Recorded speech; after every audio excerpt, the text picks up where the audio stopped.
दोस्तों आज का ये वीडियो बहुत ही खास होने वाला है क्योंकि आज के इस वीडियो में मैं इवापेरिन इंजेक्शन के बारे में पूरा कंप्लीट इन्फॉर्मेशन देने वाला हूँ। जैसे कि इसके यूजेज क्या हैं, साइड इफ़ेक्ट्स क्या हैं, इस इंजेक्शन को लगाने के लिए एक इंजेक्शन पेन मिलता है, उसमें मेडिसिन लिक्विड और नीडल्स को कैसे सेट करें, इवापेरिन इंजेक्शन किस कंपनी की दवा है, इसके यूज़ करने के तरीके यानी इसके डोजेज क्या हैं, इस इंजेक्शन के सावधानियां या फिर इसके स्टोर करने का तरीका क्या है, इस दवा का कंपोजिशंस क्या हैं और इसका प्राइस कितना है। तो दोस्तों वीडियो को प्लीज़ आप लोग पूरा लास्ट तक देखिएगा ताकि हर एक चीज़ आसानी से समझ में आ जाए। तो चलिए दोस्तों हम लोग वीडियो को स्टार्ट कर लेते हैं। नमस्कार दोस्तों, मैं हूँ रणधीर, आप लोग का अपना YouTube channel medicine inquiry and health tips में स्वागत करता हूँ। दोस्तों सबसे पहले हम लोग इवापेरिन इंजेक्शन की निर्माता कंपनी का नाम जानते हैं। तो इसको इंटास फार्माक्यूटिकल्स लिमिटेड कंपनी द्वारा बनाया जाता है। और अगर हम लोग इसके कंटेंट्स की बात करें तो इसमें इनोक्सापेरिन सोडियम IP 300 mg होता है। दोस्तों आपको इस 300 mg इवापेरिन इंजेक्शन पैक के साथ 9 नीडल्स मिल जाते हैं। इस इंजेक्शन का यूज आप डॉक्टर के सलाह के अनुसार ही करिएगा। चलिए अब हम लोग इवापेरिन इंजेक्शन के यूजेज के बारे में जानते हैं कि डॉक्टर किस किस समस्या को कंट्रोल करने के लिए इस इंजेक्शन को प्रोवाइड करते हैं, देते हैं। इवापेरिन इंजेक्शन एक एंटीग्लुएंट है यानी थक्कारोधी है और इसका यूज बॉडी में हानि पहुंचाने वाले ब्लड के थक्के को रोकने और उसका इलाज करने के लिए किया जाता है। साथ ही ये नए थक्के को बनने से भी रोकता है। जैसे कि दोस्तों किसी व्यक्ति को अगर हार्ट अटैक आया हो तो डॉक्टर इस इंजेक्शन को देते हैं ताकि हार्ट पर ब्लड का संचार ठीक से हो जाए। ये इंजेक्शन हार्ट के सामने के नसों में हो रहे ब्लड के क्लॉट्स को तोड़ता है और ब्लड को पतला बना देता है ताकि ब्लड का मूवमेंट सही हो जाए। अभी का समय दोस्तों आप लोगों को पता ही है कि कोरोना का समय चल रहा है। तो दोस्तों किसी को जब कोरोना हो जाता है तो उसका इफेक्ट्स डायरेक्ट लंग्स पर होता है और लंग्स पर भी यही सेम केस होता है कि वहाँ भी ब्लड्स का फ्लो में रुकावट आ जाती है। तब डॉक्टर उस स्थिति को कंट्रोल करने के लिए इस इवापेरिन इंजेक्शन को लगाकर ब्लड के मूवमेंट को ठीक करने की कोशिश करते हैं। लेकिन कोरोना के केस में ये ज़्यादातर पेशेंट को तब दिया जाता है जब पेशेंट ICU या फिर वेंटिलेटर पर रहता है। दोस्तों माँ बनना अपने आप में महिलाओं के लिए एक बहुत ही सुखद एहसास है और जब महिला को पहली बार पता चलता है कि वो प्रेग्नेंट है उस समय उसका फीलिंग कितना अच्छा रहता है। लेकिन ये खुशी बहुत सारी महिलाओं में ज़्यादा दिनों तक नहीं रहती है क्योंकि उनका गर्भपात हो जाता है यानी मिसकैरेज हो जाता है। और ये मिसकैरेज की समस्या हमारे देश में लगभग 40 से 50% तक देखने के लिए मिल जाती है। देखिए दोस्तों होता क्या है कि जब महिलाएँ प्रेग्नेंट होती है तो उनके पेट में पल रहे बच्चे को सारी चीज़ें प्लेसेंटा के थ्रू ही जाती है यानी बच्चे को ऑक्सीजन से लेकर अन्य सारी ज़रूरतें जो बच्चे के विकास के लिए चाहिए वो प्लेसेंटा यानी गर्भनाल के थ्रू ही जाती है। लेकिन कभी कभी किसी कारण से महिला के प्लेसेंटा या किसी अन्य जगह पर जो बच्चे को नुकसान पहुंचा सकता है उस जगह पर ब्लड की क्लॉटिंग्स बनने लगती है, जिस वजह से बच्चे को उसके विकास के लिए ऑक्सीजन या फिर कई अन्य चीज़ों को मिलने में कठिनाई होने लगती है, जिस वजह से बच्चा खराब भी हो सकता है और महिलाओं को मिसकैरेज भी हो सकता है। इसलिए डॉक्टर्स इवापेरिन इंजेक्शन को प्रेगनेंसी के स्टार्टिंग से तीसरे महीने तक या फिर उससे ज़्यादा भी लेने के लिए बोल सकते हैं ताकि महिला के बॉडी में किसी प्रकार का ब्लड का थक्का ना बने, चाहे वो प्लेसेंटा पर हो या फिर किसी दूसरे जगह पर, और उसका प्रेगनेंसी भी सेफ रहे। दोस्तों कई बार महिलाओं को प्रेगनेंसी में इवापेरिन इंजेक्शन के साथ इकोस्पेरिन टैबलेट भी दिया जा सकता है, वो भी ब्लड को पतला करने का ही काम करता है। दोस्तों कई व्यक्तियों में कई बार देखने के लिए मिलता है कि पैर सुन्न हो गया है और सूजन भी हो गया है। तब जांच कराने से पता चलता है कि पैर पर ब्लड के सेल्स पर ब्लड का थक्का बन गया है। तब डॉक्टर्स इवापेरिन इंजेक्शन को लगाते हैं और इस बीमारी का इलाज करते हैं। कुल मिलाकर दोस्तों बॉडी में किसी भी जगह पर किसी भी प्रकार के ब्लड क्लॉटिंग को तोड़ना है तो डॉक्टर इस इंजेक्शन को लगाते हैं, चाहे वो ब्रेन में बन रहा ब्लड क्लॉटिंग हो, पैरों पर हो, हाथों पर हो, हार्ट पर हो, लंग्स पर हो या फिर किसी दूसरे जगह पर हो। तो दोस्तों इस इंजेक्शन के इतने सारे यूजेस थे, लेकिन डॉक्टर चाहे तो किसी अन्य समस्या को भी ठीक करने के लिए अपने अनुसार इस इंजेक्शन को लगा सकते हैं। अब हम लोग इस इंजेक्शन के साइड इफ़ेक्ट्स के बारे में जानते हैं कि इसके साइड इफ़ेक्ट्स क्या क्या हैं। तो इसके साइड इफ़ेक्ट्स हैं ब्लीडिंग हो सकता है, सर दर्द हो सकता है, दस्त हो सकता है, लीवर डैमेज हो सकता है और त्वचा में जलन हो सकती है। रेयर है दोस्तों, जल्दी होते नहीं, होने से अपने डॉक्टर से ज़रूर कंसल्ट करिएगा। अब हम लोग इवापेरिन इंजेक्शन के यूज़ करने के तरीके यानी इसके डोजेज के बारे में जानते हैं। तो दोस्तों इवापेरिन इंजेक्शन 2 टाइप में आता है। एक में जितना डोज आपको लगना चाहिए, मान लीजिए 20 mg का डोज आपको लगना है तो इवापेरिन 20 mg का सेट इंजेक्शन भी मिलता है, आप उसे परचेज करके लगा सकते हैं। और दूसरा है इवापेरिन 300 mg। इसमें जितना डोज आपको लगना चाहिए उतना माप के लगाना पड़ेगा। मान लीजिए आपका 60 mg का डोज है तो आप 5 बार लगा सकते हैं। आपको इवापेरिन इंजेक्शन को लगवाने के लिए अलग से एक इंजेक्शन पेन लेना पड़ेगा और उस पेन में इवापेरिन के मेडिसिन लिक्विड को सेट करके जितना चाहे उतना डोज आप परफेक्टली लगा सकते हैं। दोस्तों इस पेन में दवाई को कैसे सेट करना है इसके बारे में आपको वीडियो के लास्ट में मैं बताऊँगा। तो पहले हम लोग इसके डोजेज के बारे में जान लेते हैं। तो दोस्तों ये तो डॉक्टर ही डिसाइड करते हैं कि किस पेशेंट को कितना डोज और कब लगना है, और ये पेशेंट के उम्र, वजन और लिंग पर डिपेंड करता है। लेकिन जनरली इसे दिन भर में एक टाइम ही लगाया जाता है, और अगर केस ज़्यादा ख़राब हो जाए तो इसे 2 बार भी लगाया जा सकता है। इसके doses generally 20 mg, 40 mg, 60 mg और 80 mg में होता है। ये इंजेक्शन शरीर पर जनरली पेट में, जांघ में और बाजू में लगाया जाता है।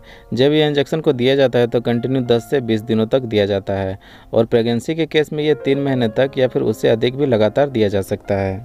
आप लोग इस इंजेक्शन को किसी अच्छे डॉक्टर या किसी अच्छे नर्स से ही लगवाएं।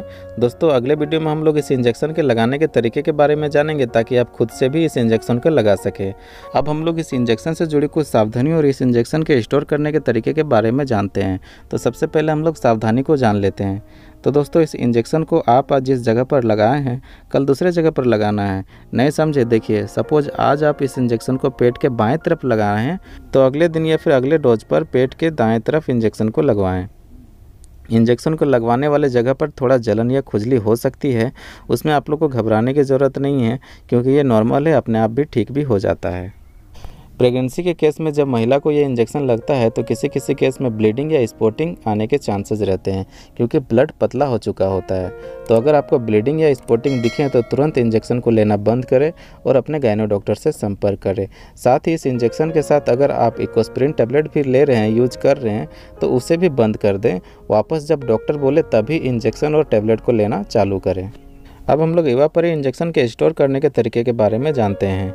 तो इसे डायरेक्टली जहाँ पे धूप आती है वैसे जगह पर ना रखें, बच्चे और पालतू जानवरों के पहुँच से भी दूर रखें, और फ्रिज में जहाँ पे डीप फ्रीजर रहता है उस जगह पर ना रखें। आप इसे 25 डिग्री सेंटीग्रेड से कम तापमान पर रखें, मतलब आप फ्रिज के डोर के स्लॉट पर रख सकते हैं। अब हम लोग इवापेरिन इंजेक्शन के प्राइस के बारे में जान लेते हैं। तो इसका प्राइस 3120 रुपया पर 300 mg है।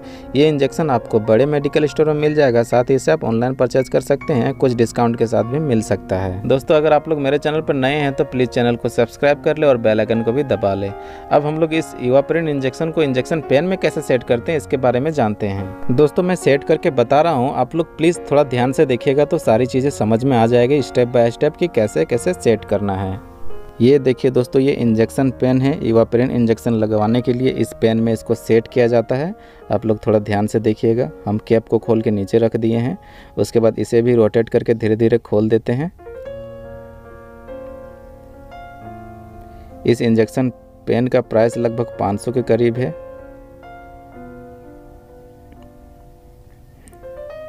अब इसके पैक को हम खोल रहे हैं। ये देखिए अंदर से दोस्तों ये पैकिंग इसका काफ़ी ज़बरदस्त है। इसमें 9 नीडल्स है, आप देख सकते हैं, और एक इंजेक्शन यानी मेडिसिन लिक्विड है। इसी में 300 mg रहता है। देखिए दोस्तों, अब इसे धीरे धीरे वहाँ पे घुसा देना है। उसके बाद जिसे हम लोग खोले रोटेट करके उसको भी सेट कर देना है, और धीरे धीरे रोटेट करते हुए हम लोग इसे टाइट कर देते हैं, यानी लगा देते हैं। धीरे धीरे करना है दोस्तों, ज़्यादा प्रेशर नहीं लगाना है। देखिए पूरी तरह से टाइट हो चुका है। अब हम एक नीडल्स को लेंगे, उसका स्टिकर को निकालेंगे। अब जब भी कीजिएगा हाथ को थोड़ा क्लीन कर लीजिएगा। अब आगे में उसके पिन पॉइंट में उसको भी लगा देते हैं, और फिर उसे रोटेट करके थोड़ा टाइट कर लेंगे। ये पूरी तरह से टाइट हो चुका है। उसके बाद हम लोग खोल देंगे उसका कैप। उसके सामने और एक छोटा कैप रहता है, उसे भी खोल देते हैं। देखिए दोस्तों, इस नीडल के सामने में इसका नीडल्स काफ़ी छोटा है, यानी आप पेट पे कहीं भी लगाएंगे तो घबराने की ज़रूरत नहीं कि ज़्यादा अंदर चला जाएगा। और देखिए पीछे में दोस्तों वहाँ पे मेजरिंग रहता है, वहीं माप आप सेट कर सकते हैं कि 20 mg लगाना है, 40 mg लगाना है, जितना भी लगाना है। देखिए मैं 20 mg पे सेट कर चुका हूँ। आपको डॉक्टर जितना डोज बताए आप उतना डोज पे इसे सेट कर सकते हैं इजीली। देखिए 30 पे आ गया, जितना भी आपको डॉक्टर बताए। 40 पे आ गया, ये 60 पे आ गया दोस्तों। अगर 80 आपको लगाना है तो 40-40 करके 2 बार लगाना पड़ेगा। दोस्तों आप लोग को ये थंब में पकड़ना है। यानी अंगूठे से पकड़ना है और जिस जगह पे डॉक्टर बताते हैं यानी पेट में, जांघ में या फिर बाजू में, उस जगह पे आपको इस इंजेक्शन को लगाना है। इस इंजेक्शन को लगाने के लिए आप हथेली पे इसको रख के 10 बार कम से कम रोटेट करेंगे। उसके बाद आप इस इंजेक्शन को लगाएंगे। लगाने से पहले और एक चीज़ ध्यान देंगे कि आप जब भी इस इंजेक्शन को लगाएं, इस इंजेक्शन में एयर जो रहता है उसको निकाल लें। थोड़ा सा प्रेस करेंगे तो एयर निकल जाएगा। उसके बाद वापस आप इस लगाने के बाद नीडल्स को खोल दें और डस्टबिन में डाल दें, और अगले दिन जब आप इंजेक्शन को लगाएं तो फिर से नया यानी दूसरा नीडल्स लगाएं। दोस्तों, तो मैं उम्मीद करता हूं कि आप लोग को इवापेरिन इंजेक्शन के बारे में हर एक चीज़ आसानी से समझ में आ गया होगा। फिर भी अगर आप लोग के मन में किसी तरह का सवाल या सुझाव है तो प्लीज़ कमेंट सेक्शन में ज़रूर पूछें, हम उसका टाइम टू टाइम ज़रूर रिप्लाई करेंगे। दोस्तों, अगर ये वीडियो आप लोग को अच्छा लगा है तो प्लीज़ मेरे वीडियो को लाइक करें, शेयर करें और मेरे channel medicine inquiry and health tips को सब्सक्राइब कर दो और बेल आइकन को दबाएँ ताकि आने वाले वीडियो के नोटिफिकेशन सबसे पहले आप तक पहुँच सके। तब तक दोस्तों आप लोग स्वस्थ रहें, मस्त रहें। फिर मिलते हैं एक नए वीडियो के साथ। धन्यवाद।